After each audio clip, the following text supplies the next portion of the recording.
Donc, je commence par me présenter pour vraiment dire qui je suis, pourquoi moi je viens parler de cicatrices ce soir. Donc, je m'appelle Catherine. Je suis connue comme la physio qui t'écoute sur les réseaux sociaux.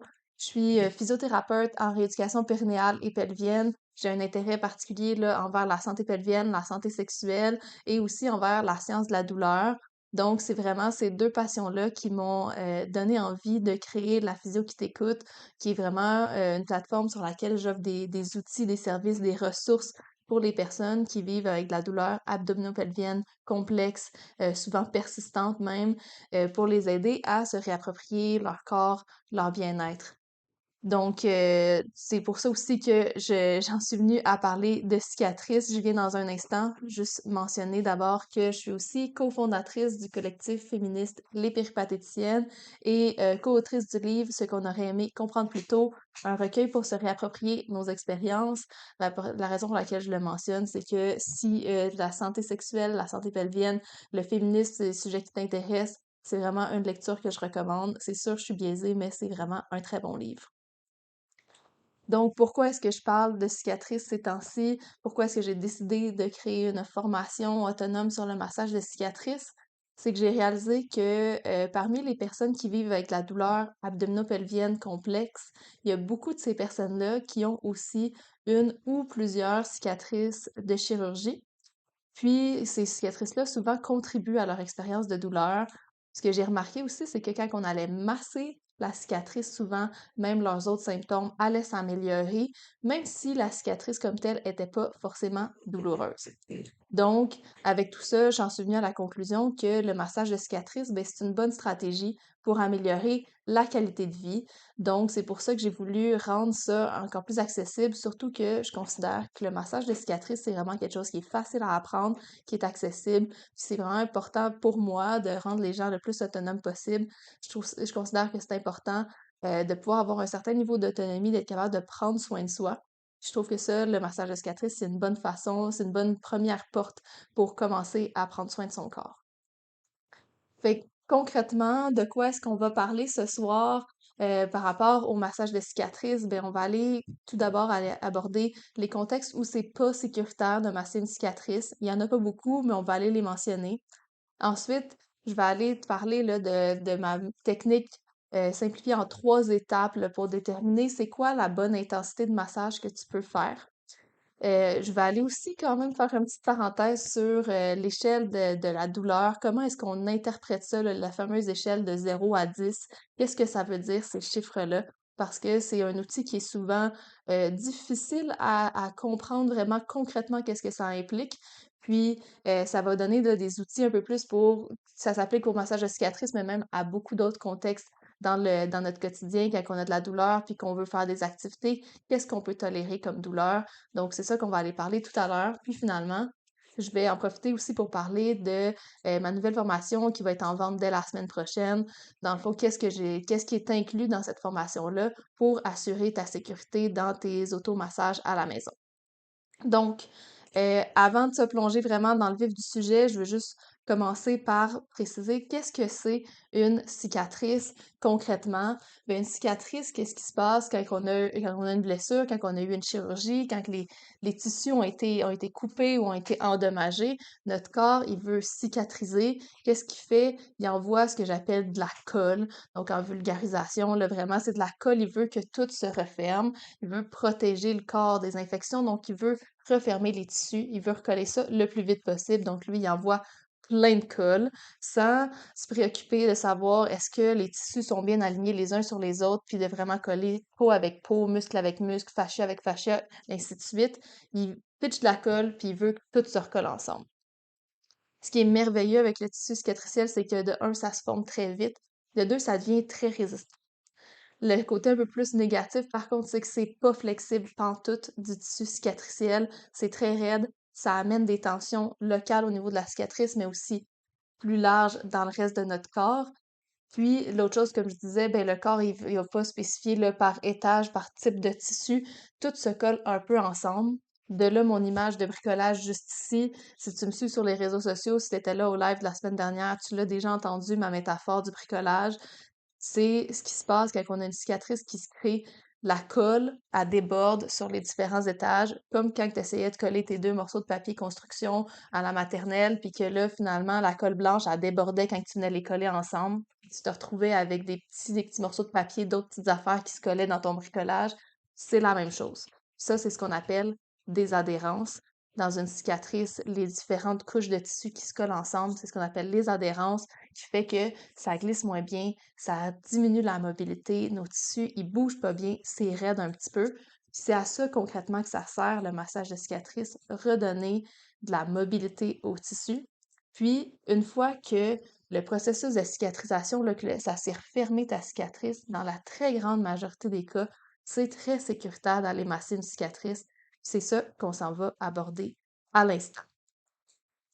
N'hésitez pas, hein, si vous avez des questions, si je vais trop vite, peu importe, allez-y, ça va me faire plaisir de vous répondre. Fait que là, c'est quoi les contextes où on veut éviter de masser une cicatrice? C'est très simple, il n'y en a pas beaucoup.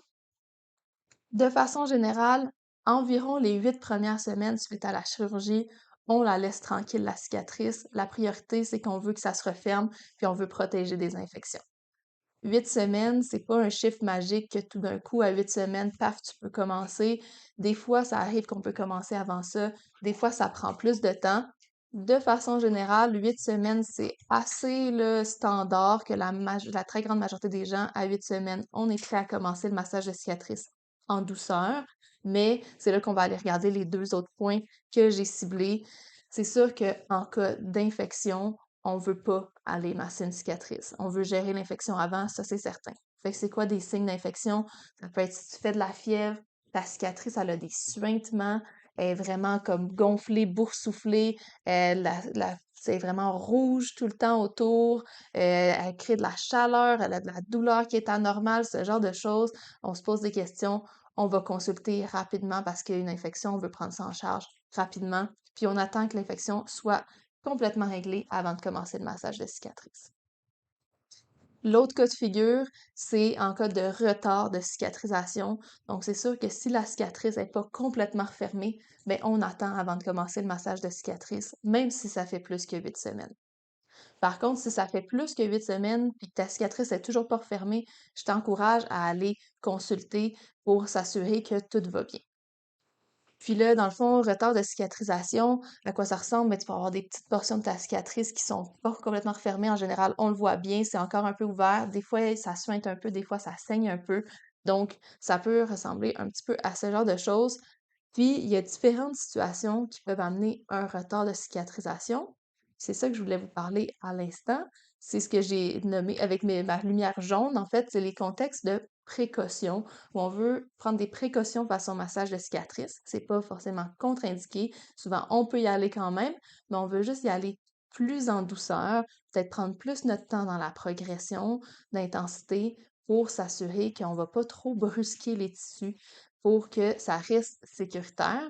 C'est aussi les situations où peut-être que ça va prendre plus que 8 semaines pour la cicatrice, pour qu'elle puisse se refermer complètement. Donc, si t'es dans une de ces situations-là que j'ai ciblées ici, ben peut-être que tu vas vouloir attendre un peu plus de temps, juste vérifier, peut-être même valider avec ton équipe médicale avant d'acheter ma formation, avant de commencer à masser ta cicatrice. Fait que là, j'en ai ciblé quelques-uns, mais je les ai pas toutes mis ce soir parce que la liste est longue, puis quand on va être honnête, là, c'est un peu plate, là, se faire lister des trucs comme ça. J'ai mis les principaux, les trucs qui reviennent plus souvent, mais sur mon site web, je l'ai vraiment monté la liste complète des situations de précaution. Puis avant d'acheter, tu n'auras pas le choix de passer par ma checklist avant de pouvoir appuyer sur le bouton pour confirmer que tu veux faire l'achat. Donc, tu vas pouvoir valider avec toi-même que c'est sécuritaire de masser ta cicatrice, puis que ta cicatrice, elle est prête. Fait que là, j'en ai ciblé quelques-uns, les principaux. Donc, il y a certains médicaments qui peuvent ralentir la guérison tissulaire, donc qui pourraient faire que ça prendrait plus de temps à ta cicatrice avant qu'elle se referme complètement. Il en existe une longue liste. J'ai ciblé les principaux ici, donc les anti-inflammatoires non stéroïdiens. Fait que on parle de l'ibuprofène, l'aspirine, le naproxen aussi. Ce type de médicament-là, ça peut ralentir la guérison au niveau de ta cicatrice. Les glucocorticoïdes, ça, c'est Les anti-inflammatoires plus stéroïdiens, fait que par exemple la prednisone, c'est les médicaments qu'on pourrait prendre, entre autres, si tu fais de l'arthrite rhumatoïde ou ce genre de conditions. Peut-être que tu prends des glucocorticoïdes, même chose. Faudrait voir, peut-être ça va prendre plus de temps avant de guérir de ta cicatrice. Ou aussi les anticoagulants. Et après ça, bon, c'est ça, il y a encore une longue liste, mais j'ai mis les principaux ici. Les autres, c'est des médicaments un peu moins communs quand même. Sinon, autre situation, on veut prendre des précautions face au massage de cicatrices, mais c'est sûr, en cas de cancer, de tumeur, si tu es en train de faire de la chimiothérapie ou que tu prends tout autre médication en lien avec le traitement d'un cancer, ou si tu as un lymphédème, c'est toutes des situations où, encore une fois, la guérison tissulaire peut être ralentie, donc ça se peut que ça prenne plus que 8 semaines pour ta cicatrice se refermer, mais aussi ça peut faire que tes tissus vont peut-être être un peu plus fragiles, donc on va vouloir y aller plus doucement, y aller avec des techniques plus douces, une progression plus lente. Donc ça, c'est toutes des choses que j'ai expliquées aussi dans mes capsules, dans ma formation, comment faire la progression, comment choisir la bonne technique. Donc on veut y aller en douceur dans ce temps-là, mais c'est pas contre-indiqué. On peut y aller quand même, seulement doucement.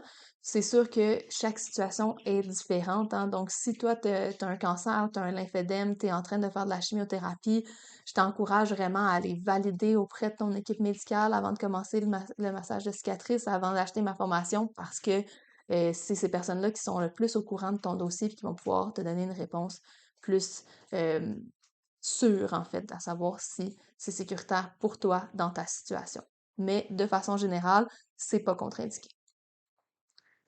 Finalement, il y a d'autres aussi conditions de santé assez variables qui peuvent nuire à la guérison tissulaire, encore une fois, qui peuvent faire que ça va prendre plus de temps. J'en ai listé quelques-unes ici, entre autres le diabète, l'insuffisance cardiaque, l'hypertension, hypothyroïdie. C'est des conditions comme ça que peut-être ça va prendre plus de temps avant que tu puisses commencer le massage de cicatrice, mais encore une fois, c'est pas forcément contre-indiqué. On veut juste y aller plus en douceur. Fait que concrètement, pour la très grande majorité des gens, c'est sécuritaire d'aller faire du massage de cicatrice. On veut peut-être juste des fois prendre certaines précautions avant de commencer ou lors de notre progression. Est-ce qu'il y a des questions par rapport à tout ça? Avant que je continue, j'ai souvent un délai de quelques secondes, fait que j'en profite pour boire une gorgée d'eau pour voir si jamais vous avez des questions. N'hésitez pas à m'écrire dans les commentaires.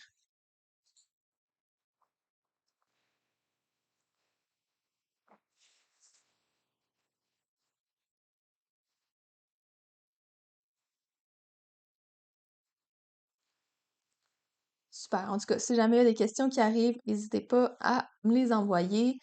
Donc, je continue avec, dans le fond, la méthode en 3 étapes pour déterminer l'intensité appropriée pour masser ta cicatrice.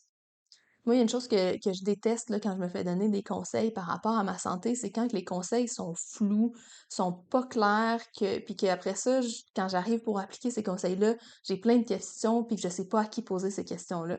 Fait que j'essaie tout le temps de trouver des façons claires, précises, concrètes de donner mes conseils, de donner mes directives pour que ça soit le plus facile pour toi à la maison de les appliquer.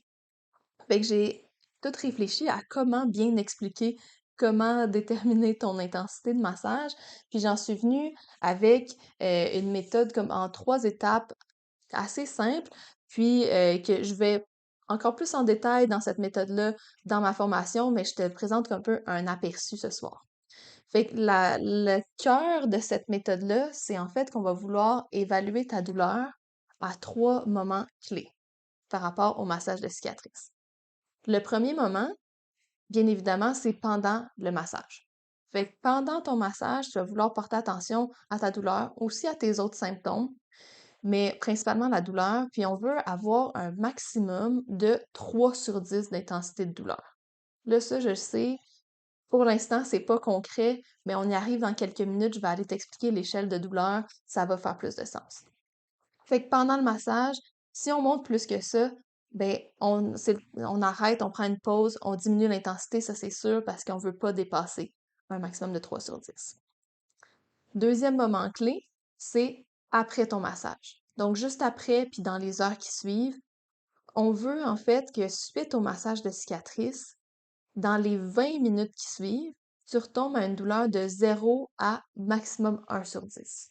Fait qu'on veut vraiment revenir à la normale rapidement dans un maximum de 20 minutes. Puis, troisième moment clé, c'est le lendemain de ton massage de cicatrice. Fait que le lendemain, quand tu te réveilles dans ta journée, le lendemain, on veut être de retour à zéro, on veut pas de douleur. Fait que ça, de savoir ces barèmes-là, ça te permet de doser ton intensité pendant, mais si tu vois aussi, ah, ben, qu'après, tu avais plus de douleur, c'est resté plus longtemps, ben là, j'ai tout mis les paramètres dans ma formation de comment on ajuste, comment qu'on sait, est-ce que je vais à une autre technique, est-ce que je réessaye la même, qu'est-ce que je fais, puis comment je gère ça pour faire une progression pour pas avoir de douleur après, pour pas dépasser mon 3 sur 10 pendant. Fait que je l'ai tout expliqué en détail dans ma formation. C'est un peu plus complexe. Ça prend du temps quand même à expliquer, fait que j'entrerai pas dans les détails de tout ça, mais je trouvais que de parler de vraiment ces trois moments clés-là, c'était vraiment quelque chose d'intéressant à aller aborder ce soir parce que non seulement ça s'applique au massage de cicatrices, mais ça s'applique à toutes sortes d'autres contextes dans ton quotidien. Ça arrive à tout le monde, là. Des fois, on a une blessure ou on a une douleur, on est raide à quelque part, puis là, on veut quand même aller faire une activité, puis là, on sait pas, est-ce que je devrais continuer, je devrais-tu prendre une pause, je suis en train de faire quelque chose, puis là, je commence à avoir mal, est-ce que c'est le temps d'arrêter ou je peux quand même continuer? Mais ces barèmes-là, c'est les barèmes qu'on utilise de façon générale en physiothérapie pour savoir est-ce que je continue, est-ce que je prends une pause, est-ce que je diminue mon intensité la prochaine fois. Fait que si on fait une analogie avec quelque chose que les gens connaissent peut-être un petit peu plus, si on parlait par exemple d'une entorse de cheville. Tu t'es tordu la cheville en faisant une randonnée, puis là, 3 jours plus tard, tu veux savoir si tu peux aller faire une autre marche. OK? Ben, si pendant que tu marches, ta douleur elle monte à plus que 3 sur 10, c'est que c'est trop intense, tu aurais besoin de prendre une pause. Si pendant, tu étais correct, mais qu'après, tu as de la douleur qui reste dépassée le 20 minutes après, t'es pas revenu à 0,1 sur 10, c'est que c'était trop intense, il aurait fallu prendre une pause ou même la prochaine fois, peut-être qu'on va vouloir y aller moins longtemps ou moins intensément. Puis même chose, si la douleur reste jusqu'au lendemain, c'est tout pareil, que ça soit pour une entorse de cheville, pour un massage de cicatrice, peu importe, c'est toujours ces barèmes-là. Donc, c'est ça, tu me dis, si j'ai encore mal le lendemain, c'est peut-être parce que j'ai mis trop d'intensité et ou parce que la technique utilisée n'était pas appropriée pour moi à ce moment-là. Exactement, tu as tout compris. C'est ça. Dans le fond, surtout quand on a une cicatrice qui est là depuis plus longtemps, c'est vraiment fréquent de voir qu'on n'aura pas de douleur pendant, mais on va en avoir le lendemain. Parce que ta cicatrice n'est pas nécessairement très sensible, comme une cicatrice qui serait récente, que dans ce temps-là, souvent, le massage va être plus inconfortable. Fait ça va être plus facile dans ce temps-là, des fois, de doser notre intensité parce que comme ça fait mal, ben, on n'y va pas trop fort. Fait qu'on a une cicatrice qui est plus ancienne un peu. Des fois, on a tendance à y aller vraiment fort au début. Puis là, ben, plus tard, le soir, le lendemain, c'est là qu'on va avoir mal. Fait que c'est important de se fier à cette information-là aussi pour que la prochaine fois, on y aille plus en douceur.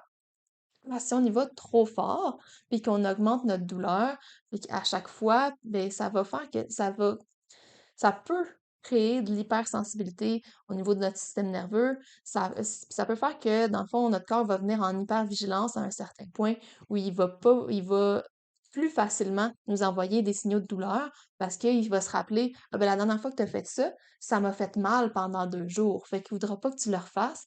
Fait que là, finalement, c'est comme contre-productif. Au lieu d'aller diminuer tes symptômes, on va venir tranquillement les augmenter. Fait que c'est pour ça qu'on veut vraiment contrôler, oui, pendant, mais le après. Fait que c'est vraiment là, ces trois moments-là à aller observer. Fait que oui, t'as tout à fait raison. C'est peut-être que tu as mis trop d'intensité ou que c'était pas exactement la bonne technique. Le trop d'intensité, ça peut être au niveau de la pression, ça peut être au niveau de la position dans laquelle tu étais, ça peut être au niveau de combien de temps tu as fait ton massage, est-ce que tu en as fait pendant 2 minutes ou pendant 20 minutes, t'sais. Fait qu'il y a toutes sortes de choses qu'on peut travailler à ce niveau-là. Puis, encore une fois, c'est toutes des choses que j'ai vraiment mis des directives là, le plus clair que je pouvais dans ma formation, puis que j'ai essayé de donner des exemples là, pour savoir quoi faire dans ces situations-là. On va aller voir, c'est là qu'on est rendu comment interpréter la fameuse échelle de douleur. qui est quelque chose qui est vraiment beaucoup utilisé hein, dans le milieu médical. Là, si tu vas à l'hôpital parce que tu t'es foulé la cheville et que tu veux savoir si tu as une fracture, ben ils vont te poser la question hein, au triage. T'as mal à combien sur 10? Puis c'est dur des fois de, de savoir comment répondre à ça, tu sais, parce que c'est flou, hein? C'est subjectif déjà une expérience de douleur. C'est dur de mettre des chiffres là-dessus.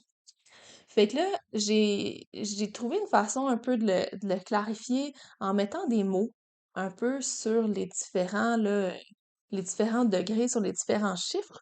Puis, je vais te donner quelques exemples. Fait que dans l'échelle 0 à 10, 0, c'est il n'y en a pas de la douleur. Je l'ai mis vert, il n'y en a pas de la douleur, tout va bien. Quand on arrive plus à 1, 2 sur 10, moi, je le catégorise plus comme un inconfort. Souvent, les gens, quand ils vont me dire un 2 sur 10, ils n'ont pas de la douleur. C'est vraiment plus, c'est inconfortable, c'est pas le fun. Je resterai pas comme ça tout le temps, mais ça se tolère très, très bien. Puis je catégoriserais pas ça comme de la douleur. Fait que c'est vraiment plus un inconfort. Ensuite, quand on passe à un 3, 4 sur 10, là, je le catégorise comme de la douleur légère. Fait que c'est comme plus qu'un inconfort, là, ça devient douloureux, mais encore une fois, ça se tolère très bien. En général, une douleur à 3, 4 sur 10, on va pas nécessairement chercher à prendre action tout de suite, surtout si on est occupé, OK? Si je te donne un exemple, mettons, tu es au travail, puis tu commences à avoir un mal de tête, à 3, 4 sur 10, ben tu vas pas te dire: «Je vais rentrer à la maison». Tu sais, tu vas être en masse capable de terminer ta journée de travail. Si tu es dans une réunion, tu vas pas sortir de ta réunion pour aller te chercher un Tylenol, tu vas attendre à plus tard, tu sais, tu vas attendre à ta pause dîner ou tu sais, tu correct, tu es capable d'attendre, ça se gère, ça se tolère bien, mais ça reste que c'est pas le fun. Ensuite, quand on parle d'une douleur plus à 5, 6 sur 10, là, c'est là que je parle plus de douleur modérée. Dans ce temps-là, la douleur modérée, là, en général, on va vouloir prendre action quand même assez rapidement. 5, 6 sur 10, si tu es, au travail, en général c'est rare que tu vas nécessairement rentrer à la maison, là, quitter ta journée de travail, mais tu sais, peut-être que oui, surtout si ça fait plusieurs jours que tu as de la douleur ou ça fait plus longtemps, mais en général, tu vas vouloir prendre action assez rapidement.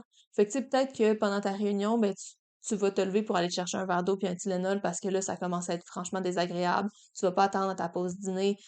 Tu vas peut-être essayer de prendre une sieste ou quelque chose comme ça pour agir, mais tu sais, c'est pas pressant, ça se tolère encore, mais de moins en moins. On veut quand même prendre action. On va pas nécessairement chercher à aller consulter avec une douleur à 5, 6 sur 10, sauf si c'est quelque chose qui est récurrent ou qui est là depuis quand même un bon moment, là. Tu sais, si ça fait plusieurs heures, plusieurs jours que t'as mal ou que c'est régulier, là, que ça revient, cette douleur-là, ben à 5, 6 sur 10, c'est assez tannant, là, qu'on va aller chercher souvent à consulter, mais pas tout de suite. Ensuite, les douleurs à 7, 8 sur 10, on parle de douleurs qui sont intenses. Les douleurs intenses, là si t'es au travail puis tu te mets à avoir mal à 7, 8 sur 10, là, tu rentres à la maison, là. Tu sais, tu demandes, tu prends le reste de ta journée, tu t'en vas te coucher, tu te prends des Tylenol, tu y vas avec comme le gros kit, là, ça va pas. Puis si c'est quelque chose qui... C'est possiblement tu vas chercher à aller consulter, surtout si ça perdure dans le temps, surtout si c'est pas la première fois. Puis tu sais, tu vas vouloir prendre action assez rapidement. Quand on arrive à une douleur là, à 9, 8 sur 10, à 9, 10 sur 10, là, on parle plus d'une douleur extrême. Dans ce temps-là, la question elle se pose pas, c'est sûr que tu vas vouloir aller consulter. C'est sûr que tu resteras pas au travail avec une douleur comme ça. Même souvent, on se rend à l'hôpital parce qu'on veut savoir qu'est-ce qui se passe si on est rendu avec une douleur aussi forte que ça. Puis, c'est pas des douleurs qu'on va avoir dans notre quotidien là, sur une base régulière. Il y a même des gens qui se sont jamais rendus à 9, 10 sur 10 de douleurs. C'est des douleurs qui sont souvent plus des douleurs traumatiques, donc suite à un accident, qu'on va avoir des douleurs comme ça. Ou c'est vraiment, tu sais, des douleurs là, très fortes, on n'est plus capable de fonctionner, là. Tu peux pas, tu n'es pas capable de penser à d'autres choses, là, puis de réfléchir, puis de préparer le souper, là, quand tu as mal à 9, 10 sur 10. La seule préoccupation en ce moment, c'est j'ai mal, faut que je trouve une solution. Fait que ça donne un peu une idée là, de la gradation entre 0 et 10 sur 10. Tantôt, j'ai mentionné que on veut pas dépasser un 3 sur 10 pendant le massage de cicatrice. Ben, parce qu'on veut pas se rendre dans la douleur, on veut rester un peu sous le radar. On veut pas aller déclencher là, beaucoup d'inconfort pour pas que notre système nerveux se mette à capoter, puis qu'il rentre comme un système d'alarme là, où il est tout le temps hyper vigilant. Fait qu'on veut rester à 1, 2, maximum 3 sur 10. J'ai pas inclus le zéro dans ma fenêtre d'opportunité parce que quand on fait du massage de cicatrice, c'est sûr qu'on va avoir un peu d'inconfort. On veut ressentir des tiraillements dans la cicatrice. On veut pas rien ressentir parce qu'on veut qu'il se passe de quoi. Si on veut de l'efficacité, il faut qu'il se passe de quoi. Si on veut qu'il se passe de quoi, ben il faut ressentir de quoi. Fait que 1 à 3 sur 10 maximum. On veut pas dépasser ça. C'est vraiment important. Fait qu'on se rappelle que 1, 2, on parle d'un inconfort. 3, c'est une douleur légère. Là. Fait qu'inconfort, inconfort marqué, douleur légère, pas plus que ça. Jamais. Pour que ça permette à ton corps, à tes tissus, à ton système nerveux de s'habituer progressivement sans aller créer là, trop d'inflammation, sans aller embarquer là, dans une roue de devenir de plus en plus sensible avec le temps. Fait que, si je fais le rappel, là, pendant le massage, on a dit un maximum de 3 sur 10. Puis après, on voulait que dans les 20 minutes qui suivent, on retombe à 0 ou 1. Fait que soit plus du tout de douleur ou léger inconfort. Mais le lendemain, rien pantoute, pas de douleur. Fait que j'espère que ça clarifie des choses. Puis encore une fois, c'est un outil que je trouve intéressant à partager ce soir parce que c'est utile pour le massage de cicatrices, mais c'est utile dans tellement beaucoup de contextes de notre quotidien. C'est comme ça qu'on l'interprète un peu, la fameuse échelle de douleur. Fait que si jamais tu as des questions par rapport à ça, n'hésite pas à me les demander. Sinon, j'étais rendue, je vais prendre une gorgée d'eau avant de continuer.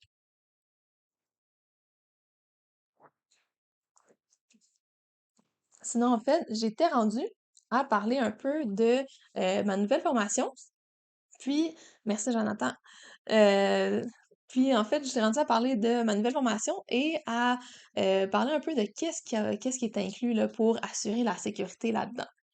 Fait que dans le fond, apprends à masser ta cicatrice aussi bien qu'une physio, c'est une formation autonome en ligne qui est là pour t'enseigner des techniques pour aider ta cicatrice à bouger et à ressentir plus librement.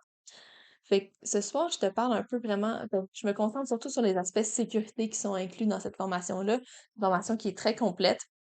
Fait que premièrement, première chose que j'ai inclus pour m'assurer que ça soit sécuritaire, c'est une checklist d'auto-évaluation. Donc, je l'ai un peu mentionné tout à l'heure quand on parlait des contre-indications, des précautions. Donc, j'ai vraiment fait une checklist avec des barèmes clairs. C'est quoi les situations où tu ne peux pas masser ta cicatrice? C'est quoi les situations où il faut que tu prennes des précautions? Donc, avant d'acheter, tu n'auras pas le choix de passer par la checklist. Puis, tu vas pouvoir la lire, valider avec toi-même, est-ce que c'est sécuritaire pour moi ou pas de masser ma cicatrice? Dans le doute, je t'encourage à aller consulter ton équipe médicale pour être sûr que c'est sécuritaire pour toi dans ta situation. Puis tout ça, en fait, c'est pour t'assurer là, que ta cicatrice est prête à se faire masser. C'est pour que toi et moi, on soit plus là, confortable avec l'idée que tu commences à masser ta cicatrice par toi-même à la maison. Mais je rappelle que dans la très grande majorité des cas, c'est sécuritaire d'aller masser une cicatrice, puis ça a beaucoup de bienfaits. Deuxième chose que j'ai inclus dans la formation, c'est des modules théoriques. Donc, oui, j'ai inclus beaucoup de techniques de massage où je viens t'enseigner comment masser ta cicatrice, mais je trouvais ça important de aussi t'expliquer un peu qu'est-ce que tu fais, puis pourquoi tu le fais, puis comment faire pour bien le faire, parce que juste faire quelque chose sans comprendre pourquoi qu'on le fait, puis comment le faire, personnellement, je trouve pas ça intéressant, mais c'est moins sécuritaire parce que tu le sais pas, c'est quoi qu'il faut que tu regardes, c'est quoi qu'il faut que tu vérifies pour savoir si tu peux continuer, par exemple. Fait que j'ai inclus des modules théoriques. C'est des petites capsules qui sont d'une durée de 5 à gros maximum 15 minutes chacune. Il y en a quelques-unes pour vraiment couvrir là, tous les aspects qu'on a besoin de bien comprendre avant de commencer à masser la cicatrice. Puis, ces modules-là, ils sont préalables à l'enseignement des techniques. Donc, dans le fond, quand tu vas acheter la formation, tu as accès automatiquement à tous ces modules-là. Puis, une fois que tu as regardé toutes les vidéos théoriques, ça débloque toutes les techniques de massage. Puis là, tu peux aller regarder les différentes techniques pour apprendre à masser ta cicatrice. Puis ça, j'ai vraiment décidé de l'inclure pour que te permette de te sentir là, en confiance, que tu comprends ce que tu fais, puis tu comprends, puis que tu sais que tu le fais de la manière qui est sécuritaire et adapté à ton corps. Fait que c'est vraiment, j'ai inclus là, des façons de vraiment personnaliser ça pour ta situation à toi. Fait que je vais aller plonger un peu plus dans le contenu là, de ces 3 modules-là. Qu'est-ce que j'ai décidé d'inclure? Donc, le premier module, c'est les principes de base. Donc, on a abordé un petit peu aujourd'hui là, qu'est-ce que c'est le tissu cicatriciel. Puis, sinon, les objectifs du massage de cicatrice, ça va être le sujet de mon live de la semaine prochaine. Donc, à quoi ça sert masser la cicatrice? Puis, les 5 principes de base, c'est quoi les choses qu'il faut que tu gardes en tête quand tu masses ta cicatrice? Tout ça pour te permettre de bien comprendre qu'est-ce que tu fais puis pourquoi tu le fais. Ensuite, deuxième module, c'est les principes de sécurité. Donc, c'est un peu plus qu'est-ce qu'on abordait ce soir, mais je vais plus en profondeur, évidemment, dans le module sur la formation. Donc, comment trouver la bonne intensité? C'était surtout le sujet de ce soir, mais comme je dis, il y a d'autres aspects, là. Je vais parler un peu des autres symptômes, je vais parler de, tu sais, de d'autres facteurs un petit peu plus précis dans cette capsule-là. Sinon, j'ai inclus aussi une capsule. Qu'est-ce qu'on fait dans un cas où on a une augmentation de douleur, parce que, on va pas se le cacher, il y a des bonnes chances que ça arrive. Dans un processus de réadaptation, ça arrive à tout le monde d'avoir des augmentations de douleur qui vont durer quelques heures, quelques jours. C'est pas nécessairement inquiétant, ça fait partie du processus. Il faut apprendre à les voir venir pour être capable de mieux les prévenir. Puis, ben, il faut savoir quoi faire quand ça arrive. Donc, j'ai vraiment inclus là, une capsule qui t'explique c'est quoi les choses que tu peux faire pendant que quand tu es dans ton augmentation de douleur pour essayer de ramener la douleur à la normale. Puis après ça, qu'est-ce qu'on fait avec cette information-là? C'est ce qu'on va voir dans le troisième module. Euh, dans les principes de sécurité, j'ai aussi inclus évidemment une capsule qui explique quand est-ce qu'on doit aller consulter, hein, quand est-ce qu'on doit arrêter le massage pour aller consulter soit notre équipe médicale, soit des pros de la réadaptation. Tout ça là, pour t'aider à te sentir en confiance et en sécurité là, dans tes autotraitements. Finalement, troisième module, les principes de progression. Donc ça, c'est le module qui est un petit peu plus complexe des fois parce que il y avait plein de cas de figure à aller inclure dedans, parce que c'est vraiment là que je vais t'expliquer comment personnaliser tes techniques de massage à toi. Donc, première vidéo, c'est comment choisir la bonne technique. Donc, j'ai vraiment décrit un peu toutes les techniques que j'ai inclus, quand est-ce qu'elles sont pertinentes, quand est-ce qu'on veut attendre avant de les introduire, ce genre de choses. Puis finalement, la dernière capsule, c'est quand et comment progresser. Donc, comment savoir quand est-ce que je suis prête à aller vers une technique plus intense, quand est-ce que je me dis que peut-être qu'il faudrait que je revienne à une technique moins intense. Fait que tout ça, je l'explique dans ce module-là pour t'aider à trouver vraiment facilement par où commencer, puis quand, puis comment progresser ton intensité de massage.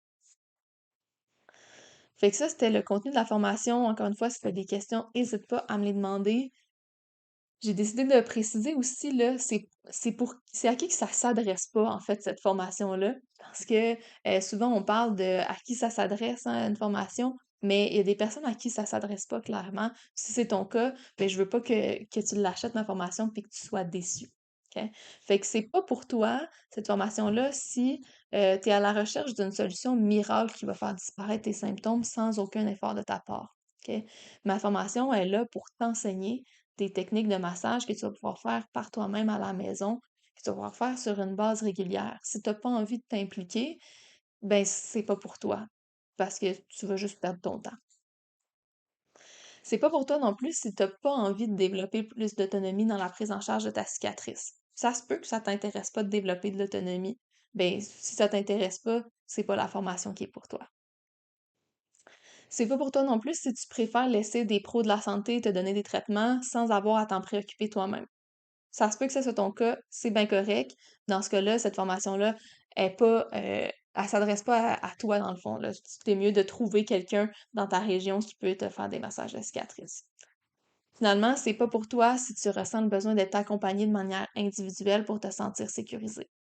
Fait que j'ai vraiment inclus dans ma formation là, plein de capsules pour t'aider à trouver comment adapter les techniques de massage à ta situation, quelle technique choisir, comment vraiment tout adapter ça. Mais si pour toi c'est trop stressant puis tu penses pas que ça soit une bonne idée de le faire par toi-même puis tu préfères le faire avec quelqu'un qui a une formation en santé, c'est bien correct. Tu peux aller chercher là, des professionnels dans ta région, puis aller les consulter en présentiel. Puis dans le fond, puis ma formation, elle s'adresse à d'autres personnes. Si jamais tu as envie d'en savoir plus, que ça soit sur ma formation ou sur le massage de cicatrices, je fais un autre live la semaine prochaine, donc mardi le 15 août à 18h, sur vraiment les bienfaits du massage de cicatrices, donc à quoi ça sert de masser une cicatrice. Puis je vais aussi le présenter toutes les autres choses qui sont incluses là, dans ma formation la semaine prochaine.